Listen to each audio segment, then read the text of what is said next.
Alors je m'appelle Manu, alias 13, sans E, comme le chiffre. Et en fait, je tatoue depuis, on va dire, j'ai acheté mes machines il y a 6 ans et je tatoue vraiment de manière pro et sérieuse depuis 3 ans. Moi j'ai toujours voulu être tatoueur depuis que j'ai 14-15 ans, j'en ai 42 aujourd'hui et en fait j'ai chopé le virus par mon père qui reste quand même pour moi mon modèle, tu vois. Et en fait, qui est marin pêcheur à la retraite, mais qui a quand même des tatous un peu partout. Et quand j'étais gamin, je le voyais avec ses tatouages. Et en fait, ça m'a toujours hyper intrigué. Et en fait, j'ai toujours voulu être tatoueur et ça s'est fait beaucoup plus tard. Donc, c'est de mes 15 ans à mes 35 ans que j'ai commencé à me mettre. J'ai tatouillé vite fait, c'était fin des années 2000, où je vivais en province en fait avec une vieille machine Jet France. J'ai un pote qui s'y mettait sur des pieds de porc et en fait j'avais essayé vite fait comme ça, mais en fait je crois que le tatou est tellement quelque chose d'important à mes yeux que j'ai jamais voulu me tirer une balle dans le pied en faisant de la merde. À la fin des années 90, début 2000, c'était un peu moins easy quand même pour acheter des machines et compagnie. Donc en fait, j'avais hyper peur et en même temps, je voulais pas me griller, quoi. Donc j'avais pas envie de tenter le diable ou tenter le coup pour foirer, quoi. Donc j'ai dû attendre, patienter. Je sais plus qui c'est qui disait ça. En gros, une passion ne meurt pas, elle sommeille.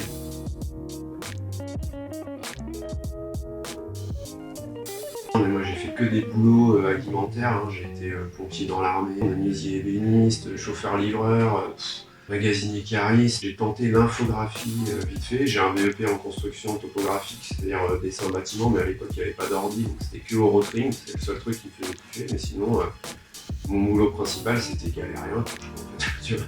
Au bout d'un moment, quand tu constates que tu essayes de trouver une place dans la société, tu essayes de réaliser tes rêves, t'as l'impression d'être passé à côté d'un truc et en fait il a fallu que je change radicalement de moi, quoi, de l'envie de vivre, en fait, d'essayer et du coup il a fallu vraiment que je change de région, que je change de plein de trucs pour pouvoir assurer une base sur Paris et puis me lancer, quoi, tout seul, un peu flippé dans le tatou, quoi.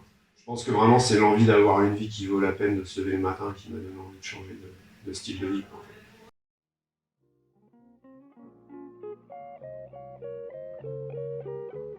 Bah, en fait, quand ça fait 20 piges que tu rêves de faire un boulot et que tu as la chance de pouvoir le faire à un moment, quand tu as eu des galères, des boulots à la con qui te passionnent pas vraiment et que bah, tu persévères et un jour ça finit par payer, tu as la chance de faire le taf que tu kiffes. Quand tu te lèves le matin, faut pas que tu oublies que tu as la chance de plus être à l'usine ou d'être chez Pôle emploi en train de galérer, quoi. Vraiment, je me sens à ma place dans ma vie aujourd'hui. Je m'estime vraiment verni aujourd'hui d'être chanceux et puis c'est vraiment vraiment comme si j'avais l'impression d'avoir une seconde chance, quoi. Juste m'autoriser à y croire, à d'avoir, que ça soit possible, d'essayer, de persévérer, et puis c'est pas gagné, hein. Ça veut pas dire que je vais faire ça toute ma life, mais pour l'instant ça tient la route, mais ouais, vraiment, c'est euh, avoir conscience des choses, quoi, en fait, que les choses peuvent se réaliser, il faut juste travailler, quoi, en fait. C'est un truc.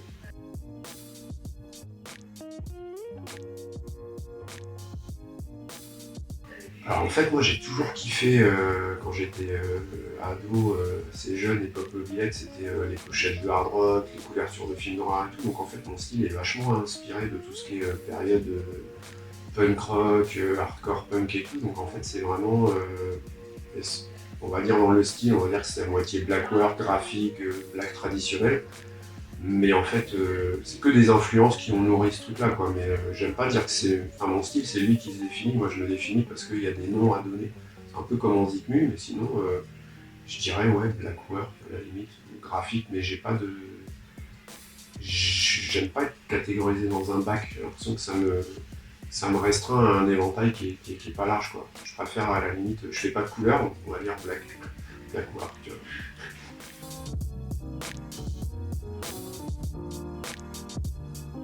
Mais j'ai l'impression que c'est une constante évolution. C'est genre une espèce de macération de tout ce qui peut vraiment me faire kiffer. Alors c'est vrai qu'à la base, quand je commençais à dessiner dans le but de présenter mon book à des tatoueurs, j'étais vraiment dans le délire tatou, tatou, tatou. Ensuite, j'ai vraiment essayé d'y mettre des choses qui me tiennent à cœur. Mais je savais que ça ne plairait pas spécialement aux clients.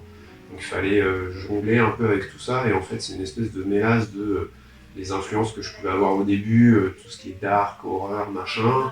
j'ai découvert que je kiffais les fleurs, en fait, d'être aussi dans le shop où c'est assez éclectique, on se mélange tous, c'est assez cool. Donc j'ai pas mal d'influence aussi sur tout ce qui est nature. Il y a aussi tout ce qui est culture alternative, tu vois, la street culture, que ce soit skateboard, les vieux designs de planches de skate des années 90, je suis archi fan, alors que j'ai pas fait de skate archi longtemps. Mais vraiment les affiches de films, comme je dis.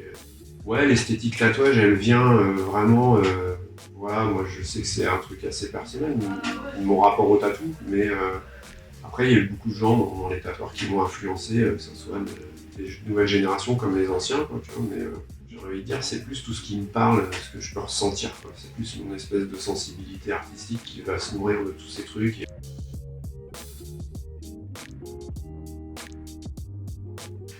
Bah, j'ai eu là, il y a un tatoueur que j'aime bien qui m'a proposé de collaborer avec d'autres artistes pour un projet d'un bouquin sur des pochettes d'albums retravaillées en mode 45 tours.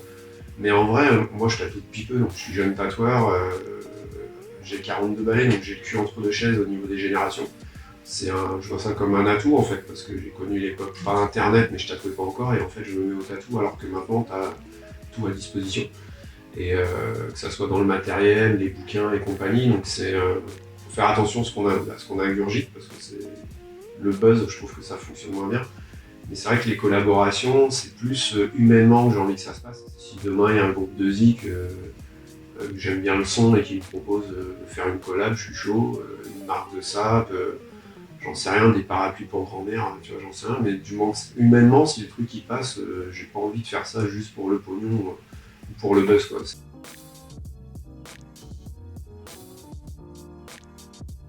En août, ça fera 3 ans que j'ai dû commencer à poser mes machines ici, ponctuellement au début.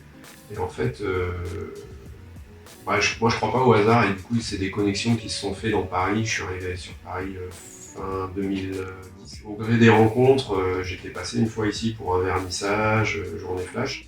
Comme je te le disais, c'est plus les rencontres humaines qui sont intéressantes dans le tatou, les gens qui sont là depuis longtemps, qui ont des valeurs, tu vois, qui sont quand même assez bienveillants malgré que tu es là, tu vois, des gens qui sont en place depuis longtemps, ça forge le respect. Et puis du coup, en espèce de ricochet comme ça, j'étais venu un jour pour rencontrer Caro, qui est une des managers du shop, et en fait on a discuté, j'avais ramené mon bout de papier, et puis en fait ça a été au début des petits guests ponctuels et tout, puis au fur et à mesure, frileusement, j'ai essayé de venir tatouer pour pouvoir avoir la chance de pouvoir être en place, quoi, ici. Et en fait, comme Caro me disait, c'est un incubateur en fait. Et je pense que quand tu fais les choses avec le cœur, en général, bon, bah, tu remontes les manches et puis t'y vas, quoi, tu vois. Mais bon, pour l'instant, ça tient la route, moi, ça me convient. Mais je suis arrivé ici, j'ai envie de dire, c'est pas par hasard, mais en même temps, j'ai l'impression que c'est le seul endroit où je pouvais atterrir.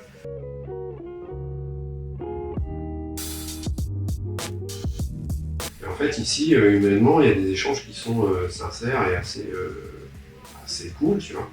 Et je pense que ouais, ça m'a ouvert à autre chose que ce que je voulais absolument toujours garder, définir, à savoir le côté assez dark, morbide, très contrasté. Du coup, ça m'a apporté un petit peu de légèreté, de douceur, une touche d'optimisme en fait, parce que moi je suis assez pessimiste, assez dark, tu vois, morbide, et en fait ça m'a vraiment apporté un truc un peu plus souple, un peu plus cool, un peu plus doux, quoi, en fait, dans mes motifs, je parle, dans mon style de dessin. Et puis en même temps, ça m'a permis. Enfin, il y a un vieux prof, il m'avait dit un jour, un des seuls conseils scolaires qui résonnent encore aujourd'hui en moi, c'est faut savoir s'ouvrir pour se découvrir. Et en fait, ici, c'est vrai que de prendre frileusement ma place, de m'ouvrir un peu aux autres, de regarder ce qu'ils font et puis d'essayer d'être intéressé par autre chose que ce qui est ma zone de confort, en fait, ça m'a toujours fait grandir, en fait. Je pense que c'est là pour la plupart des gens. Mais ouais, il y a des choses archi nourrissantes ici, alors que c'est aux antipodes de ce que je peux faire et aimer d'habitude, quoi. Donc c'est très enrichissant, carrément.